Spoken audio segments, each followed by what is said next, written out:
In this video, we're going to continue our exploration of the multiplication rules for probability, except for in this video, we're going to explore the idea of dependent events. And so up until now, we've discussed, the likelihood that, probability of that an event A occurs, and then right afterwards, say an event B occurs. And what we've kind of gathered is this: we could just go ahead and do these probabilities, these simple probabilities individually, and then just replace this word "and" with a multiplication sign. And that would be effectively the same thing as if we were to consider the entire sample space and find this probability in that sample space in the first place.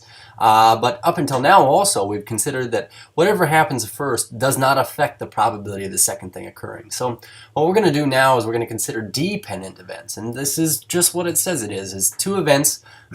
We say when the outcome or the occurrence of the first event affects the outcome or the occurrence of the second event in such a way that its probability is changed, then we say that these two events are dependent. So I give 5 examples here, but the first one being this: if you drew a card from a deck and then you attempted to draw another card but you hadn't replaced that first card, the idea is this: by not replacing that first card, you change the overall number of cards in the deck, which would affect the probability of getting that second card. Okay. So we would say not replacement, no replacement, and not replacing a card makes these two events dependent. Or also this, we say select a ball from a bag, don't put it back, maybe you stick it in your pocket, and we get a second ball. That's going to affect the likelihood of this second ball actually occurring theoretically because you didn't put the first one back. In terms of more, data-driven examples here, we say, well, I don't know, maybe if you're a lifeguard and getting a suntan, the fact that you're a lifeguard is going to affect the likelihood of whether or not you get a suntan to a certain extent, okay? Or maybe having high grades and getting a scholarship. These two things are correlative in nature, I would say, but maybe the fact that you have high grades is going to affect maybe the fact that you get a scholarship or not. And then last but not least, the likelihood you get a parking ticket is affected by whether or not you parked in a no parking zone, maybe, okay? So these are all examples of dependent events. So what we're going to do is we're going to consider, a thought experiment here. I say consider the following thought experiment. Determine the likelihood or the probability of drawing an ace from a deck of cards on the first draw. And then what's going to happen is we're not going to put that card back, and then, this keyword "and" here. Then we're going to draw a king on the second draw. So the first thing we always want to do is, of course, list the probability that we're trying to find. So the probability we were considering here is the likelihood that we grab an ace, and then we grab a king. So I'm still going to write it thusly. We say I'm going to want to grab an ace and then I grab a king, and we understand that the ace occurs before the king.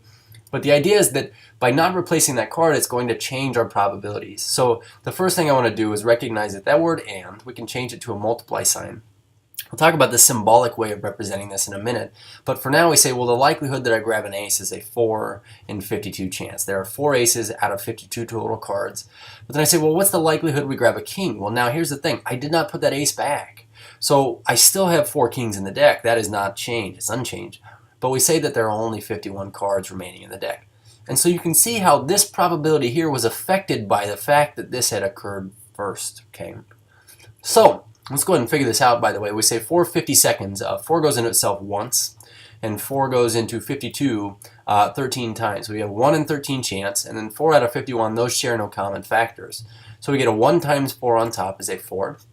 And in the basement here, we get 13 times 51. I'll get my calculator here. 13 times 51. So 13 times 51, we get 663. There's a 4 out of 663 time chance. It is very appropriate to go ahead and find a decimal for this. So I'm going to go ahead and take 4 divided by 663. We get about 0.006033. 0.006033 is appropriate to go out to, and I do want to list this as a percentage as well.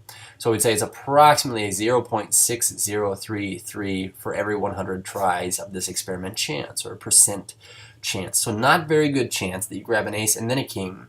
But I want you to consider this. What if you would put that, first card back, put the ace back? Would you have a better chance of grabbing the king on the second try, or worse? And the idea is, by putting that ace back, what you're doing is you're changing this to a 52, which makes this bottom number here even larger, which would mean we're dividing by a bigger number, which means the overall likelihood is smaller, which makes reasonable sense to think that, by getting that ace out of the way, the likelihood that you grab a king on the second draw is just a little bit better than if you would have put that card back. Okay, so this, I had mentioned I wanted to write this symbolically. The idea is this: we're still going to, and I'll have you look down here, we're still going to say that the probability is probability of the first thing and then the second thing. But you notice that I've written this a little bit differently here. We say that instead of probability A times probability B, we still get the probability of A, which is the first event, times the probability of B, which is the second event. But then you see this funky looking bar right here. It's a vertical bar, and then the event A, and then the end parenthesis. And so what we're going to do is we're going to give this last part of this a name, but we're going to refer to just this part of it as the conditional probability. We refer to it as a conditional probability because the likelihood that it happens is based on prior conditions. Okay, it's conditional upon the event A happening or not in the first place. Okay, so you notice that I wrote here the event of getting a king on the second draw, given that an ace was drawn on the first time, is called a conditional probability. So in terms of how we work this out, well, I'll tell you what we just did right here. This is how you do it. I mean, it's just that you need to be aware that there's one less card in the deck, and that's just you being, you got your thinking cap on. Okay. But as far as how we write this symbolically, this right here, the way you would read this is the probability, so probability of B occurring, comma, given that A has occurred, okay? And so, in the future videos here, we can talk about Bayesian statistics, but you can actually solve for the likelihood that something happens later, given that a prior condition happened first, just by isolating this part of this equation here. You can divide both sides by the probability of A. But as far as we're concerned in this video, I just want to go work out some probabilities of dependent events occurring in sequence. So that's what we're going to do. We're going to finish with this example number 6 up here, but it says a bag contains 3 red marbles, 2 blue marbles, and 5 white marbles. And we select a marble and we note its color, but then we say we do not replace it into the bag. So I want to find the probability of each of these following things. So these are probabilities we found earlier with independent events. I want to find them again with dependent events. And again, what I like to do is draw out the sample space. So this would be drawn somewhat to scale. We say that we have red marbles, we have 3 of those, blue marbles, we have 2 of those, and then white marbles, we have 5. So a grand total of 10 total objects here, possible outcomes. But when we say find the probability of getting 2 blue marbles, again, recognize that we're not going to write 2 blue. We're going to write blue and then blue. And the idea here is simply this. We're occurring in sequence. When we say 2 blue marbles, we mean that we can interpret them differently. Now keep in mind that when I rewrite this, it's the probability of the first thing, which is probability of blue, and gets interpreted to being, meaning multiplication. And we say probability of blue on the second one. The only thing here is that I'm going to add this extra given that we already drew blue on the first one. And so we could actually call this blue 1 and blue 2, where you would see me write this as probability of blue 1 occurs, and then the probability of blue 2 occurs given that blue 1 just occurred. So you don't have to do anything with this, but just know that it means that basically we're finding the probability that we get blue again given that, hey, there's already a blue missing. So we're going to go ahead and work out this probability here, these series of probabilities, and we get, well, in the first case, we get a 2 in 10 chance. But now recognizing that we've already taken a blue out, that's what this says. Then we're saying that there would only be 1 blue left, and that would be out of 9 total marbles in the bag. So again, we could reduce this 2/10 to 1/5. I don't think there's any further reducing we could do, so we say 1 times 1 is going to be 1, and then 5 times 9 is a 45. So let's go ahead and get a decimal and a percentage for this. We say 1 divided by 45. We say about a 0.022 repeating, so we'd say approximately, or how about equal to 0.02 repeating is our decimal.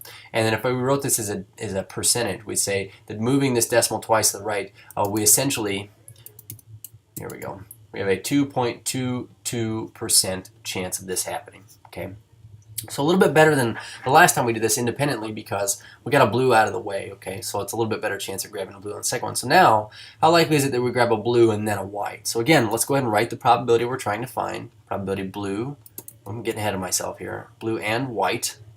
And then we say that this can be rewritten as the probability of the first thing times the probability of the second thing, but we're going to write given that the first thing already happened. So now, working this out, we'd say, well, is this a better chance or a worse chance than if these were independent events? The fact that now we are taking out a blue marble on this first one means that the second time through we want a white. Probability of white is still a 5 out of, but it's a 5 out of 9, and the reason why is because we've lost a marble here. So we'd say, okay, well now this becomes a 1 in 5. As a matter of fact, I noticed that a 1 in 5 times a 5 out of 9, these 5s cross cancel, and I get a 1 in 1 times a 1 in 9. So 1 times anything is itself, so I get a 1 in 9 chance as a pure exact value. We say 1 divided by 9 is 1's repeating. I want to show you this. We say, okay, so we get 0.11 repeating, which is the same thing as moving this twice to the right here, 11.11 repeating percent chance. So pretty good chance, I guess, in the grand scheme of things here. And then last but not least, the probability that we grab a red and then a blue. Okay, so a little bit probably less likely than what we just did there because there are less reds and blues in here, but we say, rewriting this first, we say probability of red and means multiply, and then we say probability of blue given that the red was already taken out. So again, we'll go ahead and multiply these out here. We say probability of grabbing a red, this is a 3 in 10 chance, and the probability of grabbing a blue, well, there are 2 blue marbles but only 9 marbles left in the bag.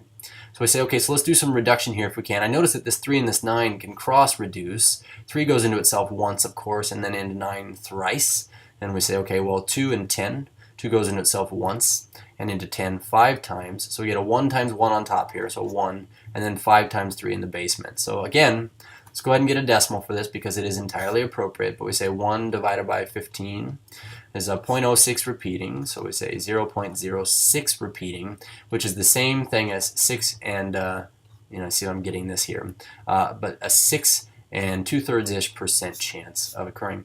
But that's how you deal with dependent events. Cheers.